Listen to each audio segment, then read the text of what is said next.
Welcome back. If you are thinking about raising money or wondering what investors really look for in a pitch, this episode is for you. We are sitting down with Jonathan Myers. He is the founder and managing partner of LA Venture Partners, which is an angel investor group in LA. Jonathan reviews dozens of decks every week, and he's walked in the entrepreneur's shoes. So he has so much insight. We are going to uncover what investors are truly looking for in a founder, the pros and cons of having contractors on your team, and the top reasons a deck grabs their attention, as well as what he sees as easy red flags that you can avoid.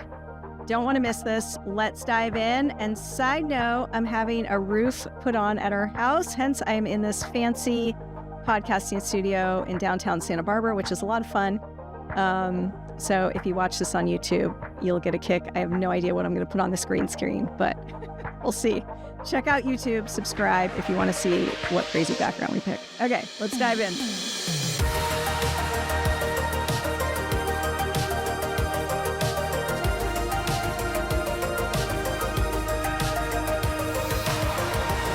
Okay, Jonathan Myers, welcome. So good to meet you and connect. Excited to have you on today. How's LA? Yeah, thanks so much for having me. All is good. We're out of our heat wave, so it's cooled down a little bit. Yeah, really excited to chat today. Very cool. Yeah, I think you've got insight that a lot of people going out to raise money would love to have, because you are seeing this stuff inside and out all day long. You see all the mistakes, all the good stuff. So I'm excited to have this conversation because I'm sure you have so many good little nuggets to share. I'd love to dive right into it and just tell us, like, how many pitch decks do you see in a day or a week? How many are you reviewing? Just to give some context to like how much, is put in front of you on a weekly basis. That's a great question. I would probably say anywhere from like a couple dozen to 100 pitch decks a week. A week, 100 decks. Yeah. Wow, that is crazy. Okay, that's more than I would have thought, actually. And that's amazing. Wow. Okay, that's crazy. Yeah, I mean, so I got to ask after that, how many decks do you actually read all the way through? That's another good question. I mean, it depends, because sometimes I get sent them in all different like ways, shapes, or forms. Some of them are cold outreach from LinkedIn, through friends and family's email directly to me. Sometimes I'll get sent the graduates of like an accelerator or incubator like Techstars, and I'll get a list of like 25 or 50. So, usually more than, a handful of slides. Sometimes I'll make it all the way through, but even if you're going all the way through, you're not spending more than like 2 to 3 minutes on it, like tops maximum. Yeah. Yeah. I think that's what we talk about a lot. And that is the reality. You only have a very short time to grab attention. It's crazy, which can be good and bad, right? Because if you do the right things and you stand out and you grab that attention, you can be in good shape, because I'm guessing more often than not, that's not what's happening. So elaborate a little bit, if you don't mind, on what are the types of things that cause you to basically tune out, hit the X, close the deck button. What's basically the no-go types of things? Let's start with number one is like always fit. On my LinkedIn profile, it said seed and Series A stage investor, right? So when someone's sending me a deck that's pre-revenue, like already number one, it's out of my wheelhouse. And I'm industry agnostic. I'll look at just about anything in the seed stage. But right away, if I'm getting sent anything that is like outside in pre-seed or Series A or B, right? Like that's too far out of my comfort zone. Like that's my first disqualifier. So if you're doing outreach, like make sure it's targeted. Like you can see very clearly in my profile or other funds, like what their thesis is. And if you're sending something outside of their thesis, asking for feedback or recommendations or like investment, you're wasting everyone's time. And it's a really easy thing to double check.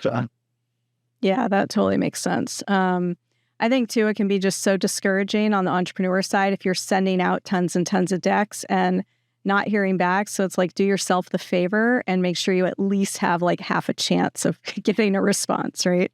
Yeah. I mean, I totally understand the spray and pray approach, but even, I mean, there's a number of resources online that categorize like what are all the angel capital associations? What are all like the, theses of the different funds and Excel lists, just like we kind of get Excel lists of startups. So, I mean, just make sure it's pretty easy to filter, by specific, circumstances and increase the rate that you're going to get a response from that. Yeah, that makes sense. Okay. So it's definitely a seed round they're looking for. They have some traction, a little bit of revenue. What after that is the thing that kind of would be, grab your attention, or something that's just like, oh, red flag, not moving forward?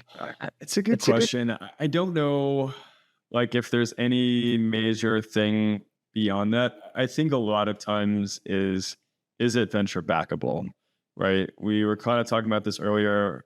There's this, me being in entrepreneurship and operator in my past, there's this difference of like having a lifestyle business that like can be really successful, make you a few $100,000 to a few million a year, versus something that's going to be like change the world, is going to have, very large 10, 100x returns.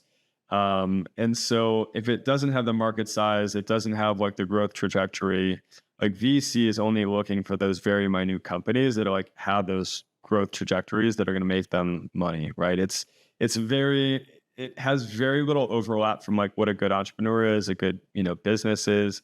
There's just this select few that's going to have this, enormous growth and returns. So if I see a company that's been around for a while and have kind of plateaued, it's not really hitting the metrics that I really need it to as an investor. That's kind of typically how I categorize next, is based on kind of like the profitability or like overall trajectory of the business. And from there, kind of, there's probably another dozen things that we could, travel down into, but I think that's the first and foremost. Yeah, that makes sense.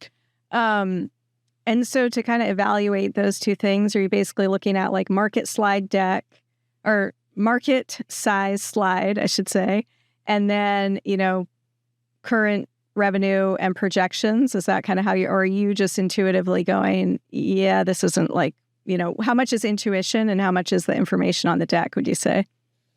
I don't think I've ever seen two things that I don't think, even in my past in trying to raise money, there's two slides that are never accurate: market size and your projections. They're never correct. So you're usually based off of historical, right? Like, how has your traction been to date? What is like my understanding of the market? How big it is? What are the other players that are in there that are really ripe to disruption? And I think part of this also plays into like one of these sub things you're evaluating is like on the why now, right? If you're very rarely are you looking at like a new industry like AI, typically you're looking at entrenched industries. So if I'm looking at a startup, it's like, why is this company ripe to disrupt it or like shift and capture market share at this point in time? Yeah, that makes sense. And okay, so if you've got, what revenue range are you looking for to do kind of a seed round? And what time period? Like, you mentioned if they've been around for a long time, is it like they put something out to test the market, they got a quick $500,000 in sales, or what are some of those? Just so people can kind of try to evaluate, like, if they are even, if there's even potential for them to go to a VC for seed money. Yeah. So to your first question, I typically look at a minimum ARR of 500,000. That shows to me at least some sense of product market fit, that you can manage clients, your team, contracts kind of in one spot. I'll look as early as like 250K, and I'll extrapolate like MRR out to that like 500 or 250K, whatever we want to call it. And then I think from there, it's really, it's dependent on like, what has your growth looked like over the past few months? Am I seeing like this kind of growth? Or am I kind of seeing like this kind of growth? And, I think to the other question on fundraising, or like what makes this attractive, I had a call with a company last week that like had been around, 8 years. They had gone through a couple CEOs. They had raised a ton of money. And we're like, yeah, but this time we have a new CEO. And like, but why? Why haven't you guys succeeded in the past? Like, what's different about this time? Like, sure, it could be a little bit different, but like, you guys have been at that space for a while and you guys raised a ton of money. So, you should have had a crack at it versus like, hey, I launched 6 months ago. I've got a ton of users. I started to get some traction. I'm trying to scale for the next growth stage. And like, I'm it's kind of one of those things like, okay, I got a contract for Whole Foods or, Target, right? And I really need to scale up. And it's like the good problem to have versus like, I'm out of runway. My burn rate's really high. So there's a number of different things, we can look at as like, so to kind of sum up, like, how long have you, been in business? What has your growth rate been over the last, few months? If you want to look at like, CAC to LTV ratios, like those are always like really important. And there's a number of like sub factors you can kind of continue to spiral in, but like from a revenue perspective and growth perspective that kind of play into that first point, those are kind of some things I'm looking at. And maybe the final thing that I'll add is, are you, once I have your data room open, like, are you propping yourself up on marketing? Like maybe your growth is like, looks really positive, but if your marketing is 50% of your budget and it's kind of incrementally going up, like, if you pulled any of that away, like, is it going to be a huge detriment to the business? So kind of broad strokes, those are like a handful of things you can kind of look at, or I look at. Yeah, that makes sense. It's funny because selfishly I'm asking because I've been getting a lot of people reaching out, and it's fascinating. People are at all different stages, right? And one company, they're set to hit about $1 million this year, just got a big strategic partner, like national, which is super exciting. And really at that point, I think where they just need money and team to pour some, fuel on the fire. So let's say those things are covered. And, so I'm saying there, I'm like, oh, I'd love to help. But of course you want to make sure if I were to, even any of my network, right, if I'm going to send them a deal to see if they're interested in it, just as a favor, just helping people out kind of thing, I want to make sure they're dialed, right? So I don't want to send someone who's, whole back end or deck's a mess and all this stuff. So aside from the deck, what are the things, like what other ducks in a row do companies have to have for you to, maybe you're at that for, okay, the deck looks good. This is promising.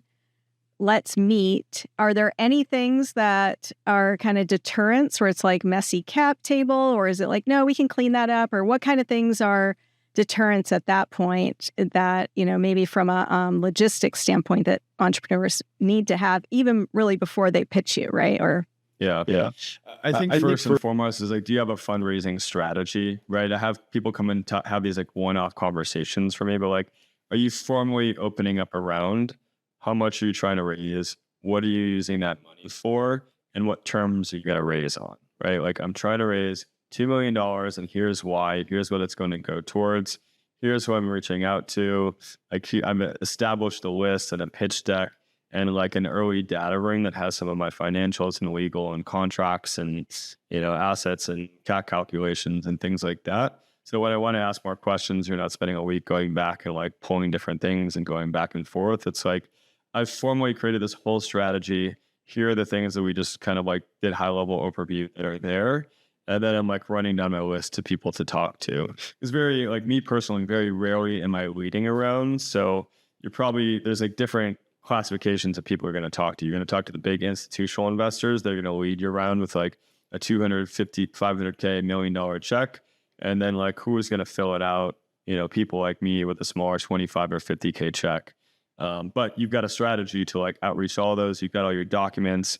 It takes a lot of time as well too. Like all these conversations take time to follow up questions. So it needs to be part of your overall strategy of like, just like you'd approach anything else in the business. Like if I'm going to raise this money, like here are the different steps that I'm going to take. And here are the documents and like things that are kind of like aligned around that. Yeah, that makes sense for sure. Especially if you're talking to a bunch of people and someone's taking a month to get back to you with the info and someone else is getting back to you. So it's kind of a competitive edge just to have your stuff ready to go, right? Yeah. Okay. On that note, let's pivot a tiny bit to talk about what your firm is all about, LA Venture Partners, and, how you got started with that. And of course, I want to hear your entrepreneurial journey too. And I think it's just so cool that, the little bit I've, read about what you're doing sounds like a really cool model. So yeah, I'd love to just kind of hear more about that. Thanks. So, my entrepreneurship journey, I joke, starts from my first little lemonade stand. I, came from a family of doctors and lawyers, but since then, like, I always wanted to be an entrepreneur, and that was like really all that captivated me. Wrote my first business plan in the dining halls of UCLA. I launched my first company as a junior.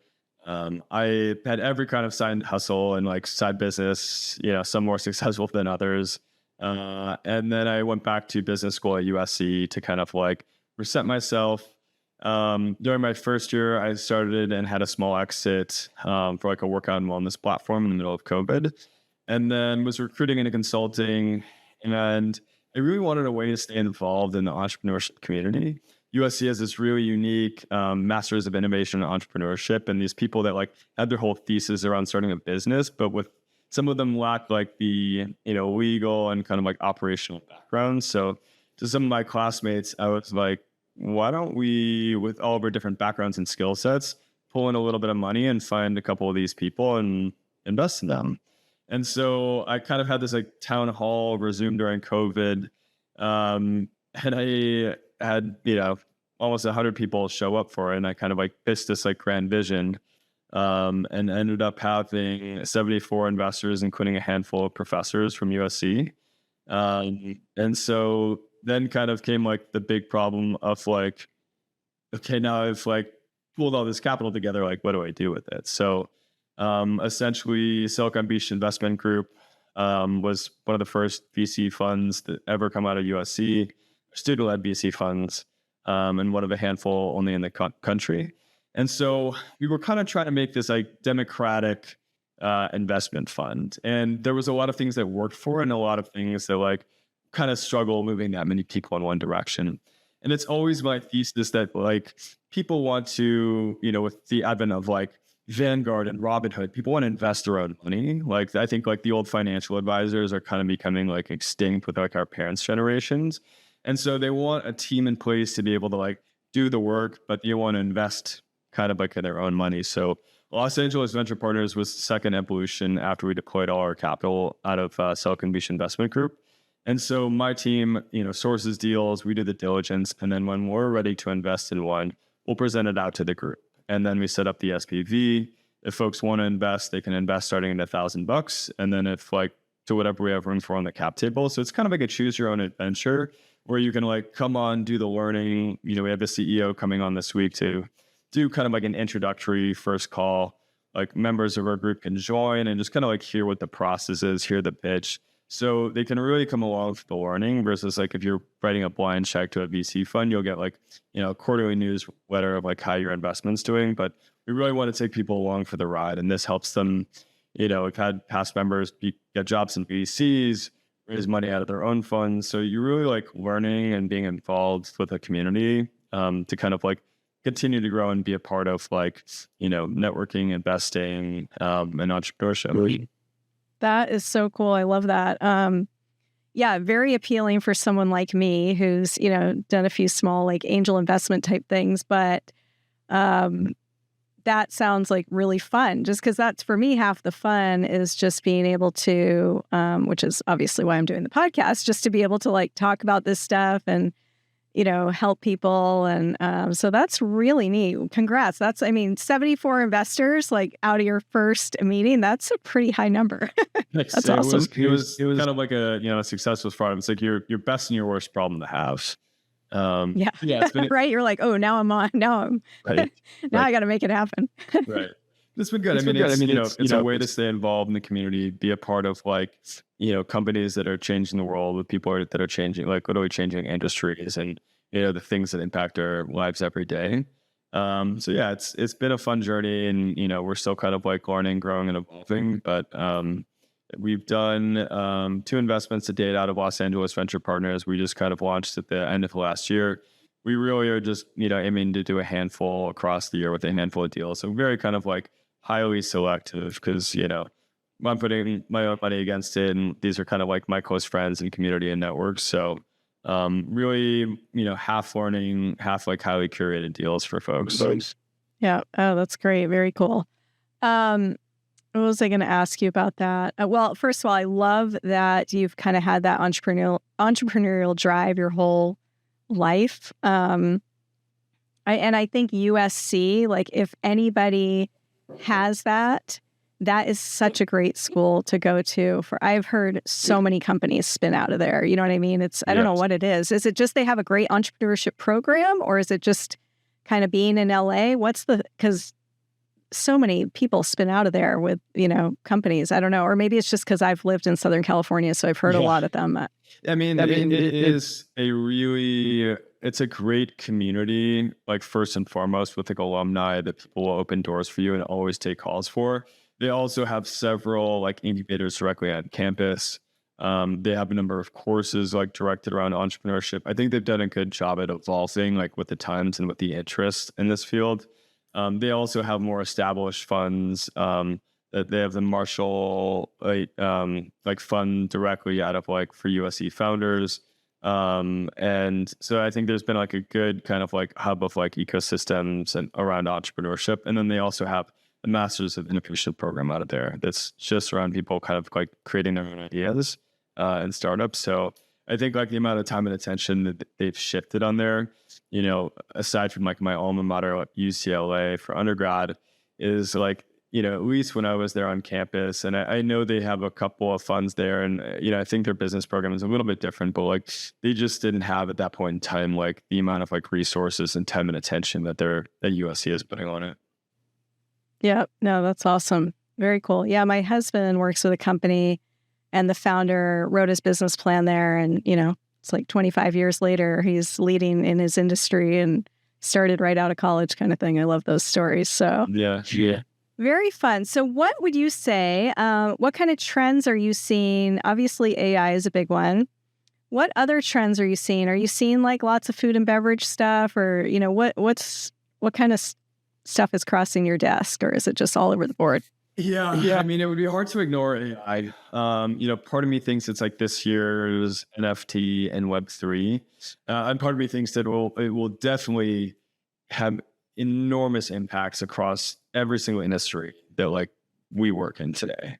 And so, half of Y Combinator's class this year involved some kind of AI technology.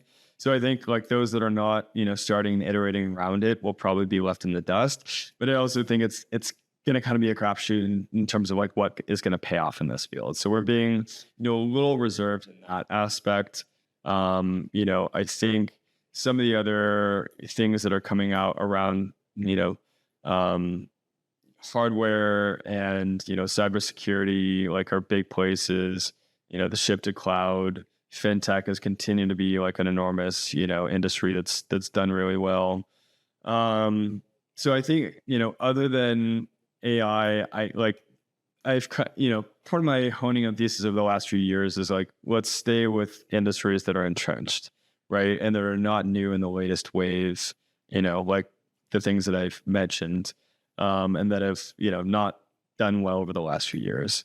But I think AI's application to some of those entrenched industries, like AI applications in life sciences, AI applications, consulting, legal, these other things that like have been around for a long time. Those are the things that I think will do really well.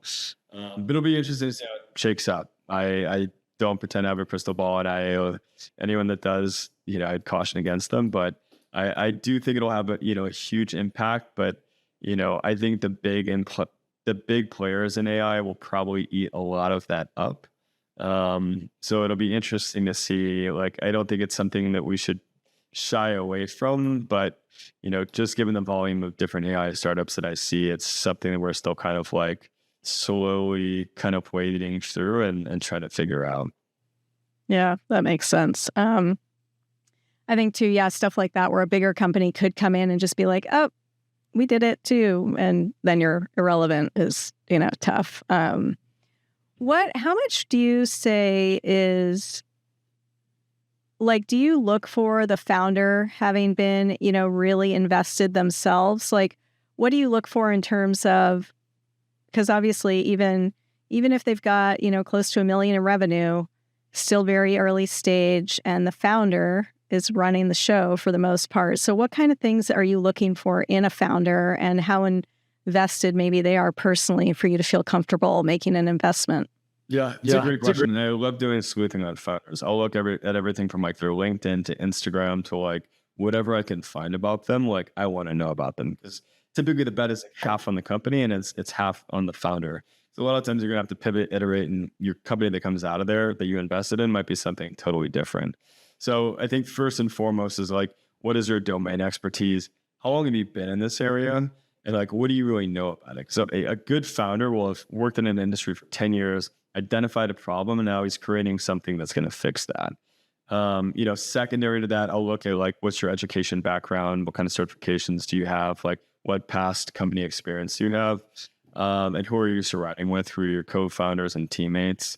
From there, I want to see that you're fully invested in full time in this project. I see a lot of entrepreneurs that have 3 or 4 different businesses that they're the CEO and co-founders of, and that sometimes, have some kind of relation to this, or, are licensing this from their other startup. And I'm like, no, like if you're trying to make it needs your 110% of your time and attention needs to be on here. And then I want to see that you're kind of all in and professional on it, right? Like I'm going to look at your, not just your LinkedIn and what you're posting, but also, Instagram, Facebook, anything else that I can find, so that like you're in the space, you're passionate about it, you're, a polished person that's going to like be putting their best foot forward on the face of the company. From there and looking through line items, like, a secondary thing that I look for is like, are you paying yourself, and how much are you paying yourself? Some entrepreneurs are going to forego a salary for their equity and are really trying to make it. I'm looking at a company right now that like paid their founders $500,000 last year. Now they were profitable and like made $6 million, but it's a big difference of like, okay, I'm pulling out this huge chunk of change from the company. And, someone that's like, yeah, I'm putting everything and anything into this. So they're just some kind of like secondary considerations. I don't think one is right and the other wrong. Everyone needs to strive to pay themselves, living wage. But if all things are equal and I see one founder that's taking maybe 100,000, 150,000 and a lot, trying to keep everything in the business for a company that's paying themselves, a huge dividend and, trying to raise more money, like I'm going to take the entrepreneur that's like really focused on like what the exit plan is and like that's selling his equity down the line. Yeah, I think that totally makes sense. It's funny because when I had my wine company, I was not paying myself. Yes. And I would, personally see that as a little bit of a red flag, because I got super burnt out. And at a certain point, so I think it's a fine line where it's like, yeah, you shouldn't be making a fat, cushy salary in the early stages. Like everything should be, not everything, but most of it should be going towards growing the company. But you also need the basics. You want to be comfortable. And even if the basics are covered, there's something mentally about at least just making some money while you're doing it. I think that got really defeating to me, to be like, I'm killing myself and I'm not, here I am, how many years I've been, not getting paid. So I think there is something there where it's like, it can be really honorable to say, I'm not going to pay myself anything, but you got to keep in mind, like, you don't want to get burnt out. You got to keep going for the long haul, So it seems very hypocritical to say, and I'm just saying, I've seen both sides, right? Yeah, totally. And I would totally paying yourself a reasonable salary and to that, as soon as you're profitable and making, not profitable, but if you're making a few $1 million in revenue, I think it's totally reasonable to pay yourself. Yeah. That's awesome. So in terms of the terms that you're seeing, this early seed stage put together, what are you mostly seeing people do? Now, obviously, you mentioned like you guys are tacking on, there might be a lead investor who's a bigger VC. So most likely people are doing equity terms, correct? Yeah, usually I would say 90% of deals are a safe note. Maybe if it's like a seed plus or seed extension, I see a little bit more price rounds. Very rarely I'll see a convertible note. So I would say a majority of it is a safe note. Oh, safe notes. Okay. Interesting. And And then, so if they do that, what are you expecting? Like, when are you expecting that next round to come in? Or what are you typically seeing? Like, they're at the seed stage, they're raising enough to kind of get them through the next year? Or are you looking for them to have enough to get through the next 2 years, knowing they got to have time to raise the next round? Like, any thoughts around that of what, looks the best when they're kind of pitching to you what that investment strategy is? Obviously you don't want to raise enough to last you 6 months, because the second you close, you got to start raising the next round. So any thoughts on that? Yeah, a lot. I mean, it's really hard. So I think that kind of goes back to the plan of like, what are you spending this money on? And I see what a lot of founders get in the trap of doing is spending all that money as soon as they've got it, right? Like, it should really be going towards focused and targeted growth. So like, sales, staff, marketing budget, that's what I want to see you going towards in the next round. I see a lot of people just get caught up in like trying to hire all these different people and grab office space and do this and that, which can all totally be reasonable, but will suck out, a large amount of like the funding. And, I had a company that was, burning through almost $250,000 a month, and had good growth, but like they, were just they try to grow too fast. They burned through all their cash. They needed to do a C+ to get them to Series A. And they hadn't proven out some of their other like revenue verticals that like, they had kind of raced on in their first round. So the founder was great. I love the team. I still love the company, but it wasn't enough for me to like double down and like really overexpose myself, if you're not being super careful with that money. Because I think a lot of people will just spend as soon as they get it, and then they're in trouble, because if you don't hit those metrics that are going to help you raise a Series A, then you're forced to go out and raise more money. So, I mean, I'm always, it's one of the reasons I don't like venture, is because a lot of these companies, just prop themselves up on like unlimited, fundraising and market growth about being unprofitable. But, I really encourage people to kind of just go put one foot in front of the other. And if you're, a young entrepreneur who's like just trying to build their team too quickly and take a bite off more that they can chew, it just turns into a lot more risk versus just, you can go slower and spend less after you raise your C's, and take 2 years to get to, your Series A, or 3 years, right? Instead of like trying to do it so quickly and spend all that money, and just try to be a little bit more conservative with, that spending. Because we've seen a large downturn in companies making it from C to A, and A to B, and B to C, and C to D. And because I think that's because entrepreneurs get in this trap of like, I need to scale really quickly. I need to capture more market share with, these dollars. And so they go out and they spend everything really quickly, instead of just trying to do a little bit more slowly and spend that money a little bit more conservatively. Yeah, that makes sense. Yeah, that is interesting too. It's a fine balance, right? It's like you got to grow, but you got to, pace yourself to be able to, grow steadily, sustainably. On that note too, like, what are you looking for in terms of who is keeping an eye on the finances? Like, is a contract CFO sufficient, or do you want somebody full time, like watching the books? Like, what makes you feel comfortable?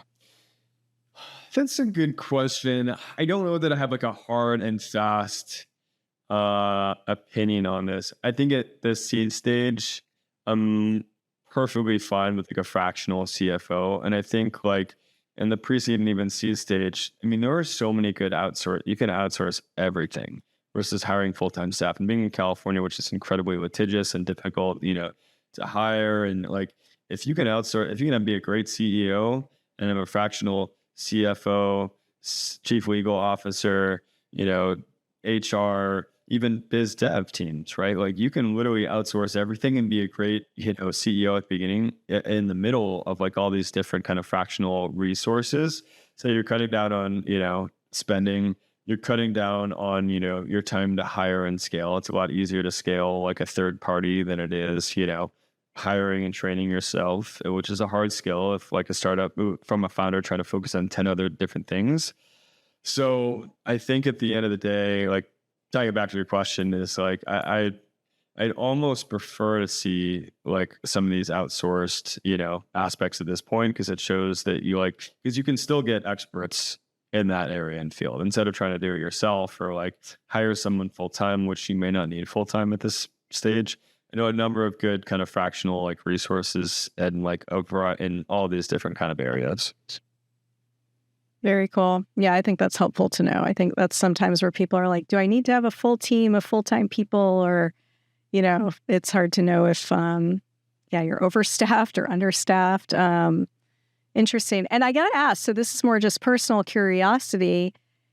Given the model you guys set up, what made you kind of decide to do a venture fund versus like an angel group, the way you set it up? Yeah. So the Los Angeles Venture Partners is an angel group. So we don't. Oh, okay. Everyone keeps their money until they decide they want to investing. Because I think going back to my original thesis is, people want to control their own money and like have their own final say at the end of it. So when we bring on a founder and deal, like we'll bring on the CEO, have Q&A, we'll present our diligence so that at the end of the day, like people can be like, great, I have some extra cash flow this month. I really like this and I'm like interested in it, versus like, hey, I'm kind of tight this month or I don't like this deal. Because I think people just want to have like a little bit more say in their money from all of this. So yeah, I some angel groups, Pasadena Angels, High Coast Angels have raised sidecar monies for people that like want to think less about it. But at this, stage in time, I think my network enjoys kind of the learning and like being able to go along for the ride of it. Yeah, that makes sense. Yeah, I remember Tech Coast Angels. I did their like huge pitch competition thing. What's your big picture goal for it? Like, where would you love to see it, 5 years from now? I don't know that I have an answer for this either. I think for myself, I'm successful right now in being able to stay involved in a field that I really like, with people that I enjoy working with, and being at like, the center of the network of like people that are like learning, growing, and doing interesting things, because it opens up interesting opportunities, for myself down the line. So doing what I'm doing right now would be a great success. Like I think some people have like much larger aspirations to, have a huge VC, but I think going back to my original thesis that like a small entrepreneur with a small company doing a few 100,000 or a few million in revenue can be successful. Like that's kind of my goal. And, trying to expand, like it takes a lot of work, it takes the headache, and it opens you up to a lot of risks. So I think my goal is at the end of the day, we're just keep doing what I'm doing, and that's success to me. That's awesome. I love that that's the trend, because I feel like it's so much more sustainable for people, and I don't know if COVID kind of threw us into that a little bit more, or just exposed, how important it is to balance family a little bit more, but it is it's refreshing. Let's put it that way. Yeah, I don't know where it happened in the line, but I think with a lot of like media, we really got wrapped up in like, for an entrepreneur to be successful, they needed to have the $100 million and the $1 billion exit. And I think that's a lot of what we see is, Elon Musk and Zuckerbergs that have like made so much money. And if you're not hitting that, like you're not successful. But I don't know. I think anyone that's has their own small business, works for themselves, and makes, enough to support themselves or their family is wildly successful. Yeah, no, that's awesome. Wow. Well, incredibly insightful, like so much good information there. Any other advice for anybody who is going to send you their deck? And then where can they find you, and where can they do that if they happen to be the right fit? Yeah. I'm always happy to chat. This is honestly what I love. On my website, la-vp.com, you can submit a deal. You can learn more about our group and sign up there. Myself, Jonathan at la-vp.com, Los Angeles Venture Partners on LinkedIn. Always happy to chat more. And I think, as long, final words of advice, I think, would really be just to make sure that like, I think the amount of startups doing venture capital or that need venture capital is a very small percentage. There are a number of different ways that you can be, not only successful, but raise capital as well too, by just keeping in the business, raising from friends and family, taking on debt has been a big trend. Whether that's like from a small business loan or other financing routes. Or one of investment I did recently was Honeycomb Credit, and it's specifically for small businesses doing debt financing and crowdsourcing through there. So I think there's like a number of different tools outside of VCs that can help entrepreneurs scale. And if you are going to go to the VC route, like make sure it's a VC backable company. Otherwise, you'll be wasting.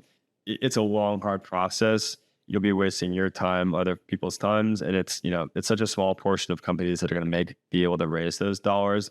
That I would look at all the other ways. Crowdfunding has been another huge trend to allow people capital. So I think there's a number of different ways that people can raise money and be successful. And venture capital is such a small percentage of that. But other than that, I'm always happy to chat with anyone. So feel free to reach out. Amazing. They'd be crazy not to take advantage of that for sure. Wonderful. Well, thank you so much. It's so good to connect. I definitely have a couple people I'm going to send your way, have them reach out to you. I think they might be a good fit. And would love to have you back on again sometime. I think it's fun to I think there are so many trends, and looking at 100 decks a week, I'm sure, as you keep going here, you'll just have more and more insight, which is just so valuable for people who are in that stage of just sitting there going, oh my goodness, it's such a door knocking game, and it's just such a numbers game, and being persistent, Yeah, it's tough, but had a great time chatting. Thank you so much for having me on. Amazing. Thank you, Jonathan. Okay, we'll talk to you soon. All right, sounds good. Cheers.